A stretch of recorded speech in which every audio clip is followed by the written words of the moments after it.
Un professeur de philosophie demanda à ses élèves, « Qu'est-ce que l'audace ?» Un élève leva calmement le doigt et répondit, « L'audace, c'est ce que j'ose faire. » Là-dessus, cet élève ramassa ses livres et cahiers, les mit dans son sac et sortit de la classe sans demander la permission du professeur. Ce dernier dit, « Eh ben voilà l'audace définie de manière pratique et éloquente. » Ainsi prend fin ce cours sur l'audace. Une anecdote racontée par mon prof de philo, longue vie à lui. Récemment au Togo, il y a eu de l'audace, pas plus que d'habitude, mais venant des acteurs inhabituels. Les récentes sorties plutôt très osées de Madame Marguerite Ssemna Nyakate, une tribune au vitriol selon Jeune Afrique, de l'artiste Amron de nom à l'état civil Narcisse et Soet Chala et d'autres voix anonymes sur la gestion du Togo ont une chose en commun, elles viennent de ceux qui sont connus être, ou se réclament, de la mouvance présidentielle, des gens qui sont à l'intérieur du système qui régente le Togo depuis plus de 6 décennies. Ces sorties dont l'objectif est visiblement de faire bouger les lignes ont toutes été abondamment relayées, commentées et applaudies. Cependant, elles ont un autre point commun, leur réceptivité par les responsables des partis d'opposition au régime a été faible, timide, voire largement inexistante. Pourtant, ce sont leurs réactions vis-à-vis de telles sorties qui sont importantes, qui sont les plus attendues. J'ai voulu titrer cet article « Pourquoi la mayonnaise ne prend pas entre les opposants togolais et les dissidents du régime ». Mais je me suis ravisé. La raison est qu'on reproche aux activistes proches des opposants togolais de verser dans des analyses qui relèvent les manquements sans proposer de solution. Le titre initial m'aurait orienté principalement sur les problèmes. Le titre actuel, je l'espère, fera la part belle aux solutions concrètes. En général, lorsqu'une voix au sein du régime dénonce la gestion catastrophique du pays, les premiers à réagir sont les soutiens du régime, qu'ils soient journalistes, activistes, relais communautaires, résidant dans la diaspora etc. Leur mode opératoire est simple, minimiser cette voix critique pour la faire taire, la diaboliser en relevant sa proximité avec tel ou tel pilier ou baron du régime, présenter la sortie comme venant d'une personne déçue par les choix du pouvoir ou d'un frustré qui règle ses comptes pour la perte d'un privilège ou d'un poste.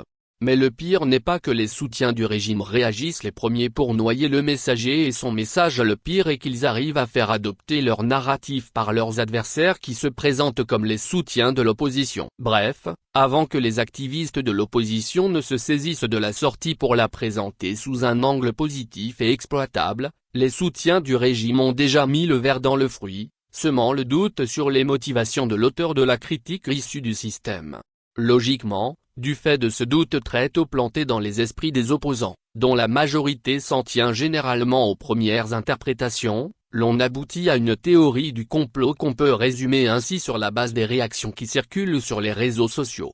Pourquoi maintenant alors que depuis là ils mangeaient ensemble? Si on accepte ces gens-là, est-ce qu'ils ne viennent pas pour nous espionner, nous infiltrer, nous noyauter? Les accepter, c'est-à-dire prendre leur sortie au sérieux, n'est-ce pas leur donner la chance d'évincer tel leader, de lui ravir son rôle, c'est-à-dire le fameux rôle prisé de tombeur du régime qui a fait et défait les alliances au sein de l'opposition? La liste des questions propres à la théorie du complot est longue, et ni Madame Nyakate, ni Amron n'y échappe, au point où un Togolais a eu un poster sur sa page Facebook. C'est à croire que ceux qui ont eu à servir un régime n'ont pas le droit d'en dire du mal. Le tombeur du président Alpha Condé qui est aujourd'hui son successeur était son aide de camp. Le tombeur du Gabonais Ali Bongo, aujourd'hui président, était le responsable de la garde présidentielle. Cessez de croire qu'on ne peut retourner sa veste et demander du changement. Les frappes préventives du système RPT unir contre ces dissidents audacieux et la théorie du complot qui en est et prend des proportions parmi les opposants ont une seule origine, la faible organisation des opposants du Togo. D'autres diraient la qualité du leadership. Il est utile de rappeler que lorsqu'une voix divergente au sein du système RPT unir se fait entendre publiquement, elle parle au système afin qu'il se ressaisisse, mais elle est aussi une perche tendue aux opposants. Pour la saisir, les opposants doivent avoir un mécanisme de capitalisation d'une telle opportunité. Mais depuis toujours, les opposants togolais n'ont visiblement pas un tel mécanisme, ni collectivement, ni individuellement au niveau des chapelles politiques, ce qui fait que personne ne saisit la perche tendue par les dissidents du régime, et les dissidents retournent à la maison avec toutes les conséquences. L'on remarquera qu'à l'opposé, lorsqu'un acteur de l'opposition, toutes tendances confondues, dénonce les travers de son propre camp ou même de son parti, ou qu'il fait des clins d'œil au camp présidentiel, le régime saisit la perche généralement de manière subtile jusqu'à la récupération complète de cet acteur. La récupération d'un dissident du régime RPT UNIR vaut autant qu'un financement de la diaspora. Ce n'est pas seulement une question de moyens ou de ressources, quoique cela joue un grand rôle au Togo, c'est beaucoup une question d'organisation car, même avec 1/1000 des ressources du pouvoir, l'opposition plurielle ou les opposants peuvent récupérer les dissidents du régime et capitaliser sur leur connaissance des failles qui feront s'effondrer la dictature. La perche que les dissidents du régime tendent aux opposants, c'est un peu comme un bien public ou une propriété communautaire sous nos cieux, elle est censée appartenir à tout le monde, mais personne ne s'en occupe comme on s'occuperait d'une propriété personnelle. Sauf s'il y a un comité de gestion de ce bien public avec des rôles et responsabilités précis. C'est donc pour dire que le fait de n'avoir pas jusqu'ici saisi les opportunités que représentaient les dissidents du régime n'exclut pas la mise en place d'un mécanisme ou d'un comité discret pour la capitalisation de ces dissidents aujourd'hui et dans l'avenir. Ce ne serait pas gagné d'avance, mais ce serait un bon début, d'autant plus qu'il faudra gérer un grand nombre de dissidents du régime. Face à la gestion catastrophique du pays, plusieurs soutiens du régime vont s'en désolidariser. De même, les représailles contre l'audace des dissidents du RPT UNIR ne manqueront pas et seront tout aussi bruyantes que leur sortie. Au moment où je finis cet article, j'apprends que le jeune rappeur togolais Amron a été arrêté, créant une consternation générale dans le pays, une manière pour le régime de faire taire d'autres voix comme la sienne. Le constat est décevant au Togo, car en lieu et place d'une solidarité populaire de la classe politique, de la société civile et du peuple face à cette arrestation musclée et illégale d'Amron, c'est plutôt sa maman et sa fillette de moins de 10 ans, qui ont pris d'assaut les réseaux sociaux, pour expliquer les conditions de cette arrestation et demander secours.